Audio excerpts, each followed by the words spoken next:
Alors, je vais vous parler d'un sujet très délicat, que la relation des hommes et des femmes, comment l'homme doit se comporter par rapport aux femmes dans sa vie, et quelle relation doit-il avoir avec les hommes et avec les femmes.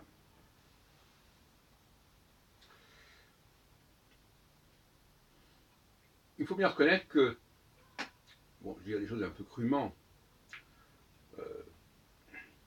sur le plan sexuel, ce sont des choses qui s'apprennent en fait. On apprend à conduire, si on peut dire, une femme sexuellement, comme on apprend à danser, comme on apprend à conduire une voiture.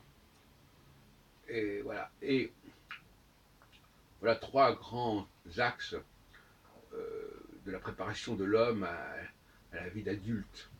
Savoir danser, savoir baiser et savoir conduire. Alors il y en a qui le font, il y en a qui ne le font pas. Quelqu'un qui n'a pas appris à danser, ça peut être un handicap. Quelqu'un qui n'a pas appris à conduire également. Celui qui n'a pas appris à faire l'amour correctement avec une femme, c'est aussi un problème. Mais tout ça, c'est de l'ordre de la technique. On apprend des techniques. On apprend des automatismes, si on peut dire. Et on risque d'être prisonnier de ce qu'on apprend. Vous savez, souvent, ce que nous apprenons nous piège. Parce que nous savons le faire, et comme nous savons le faire, nous le faisons. Nous voulons montrer ce que nous savons faire. Ben oui. Et il faut réfléchir là-dessus, il faut se dire, bon d'accord, je sais faire ça, et après. Est-ce que parce qu'en plus, les gens vont se servir de vous comme ça. Ils vont dire, ah ben oui, lui, il fait bien l'amour. Ah ben lui, il danse bien. Ah ben lui, il conduit bien. Donc on va utiliser ses services. Hein, bon, c'est pas extraordinaire ce que je dis là, hein, mais il faut le dire. Et dans tous les cas de figure que nous avons signalés, c'est un apprentissage des relations avec ce qui n'est pas. Je parle d'un homme. Hein. Un homme qui apprend ça, il apprend à se comporter avec des gens qui ne sont pas des hommes. Une voiture, c'est pas un homme. Une femme n'est pas un homme. Et donc, par conséquent, on apprend à se servir d'entités, comme on voudra, mécaniques, animales, et on devient soi-même animal. Faire l'amour, c'est quelque part un retour à une régression animale, quelque part, qu'on ne peut pas dire le contraire. Savoir conduire une voiture ou utiliser un ordinateur ou une machine à écrire, etc., c'est là carrément que si je me sers de machine, moi je deviens moi-même quelque part une machine, inévitablement. Et au fond, tout ça, ça se fait aux dépens des relations peut-être majeures et prioritaires que nous avons, qu'un homme doit avoir avec d'autres hommes. Parce qu'au bout du compte, c'est là que les choses se jouent. Et donc quelqu'un qui bascule trop vers l'étranger, qui est trop aliéné par ce qui n'est pas l'homme, qui est la machine, qui est la femme, eh bien, ça peut le desservir. Il risque de sacrifier ce genre de savoir-faire et vivre à des relations masculines qui vont être beaucoup plus précieuses dans sa carrière, dans sa formation.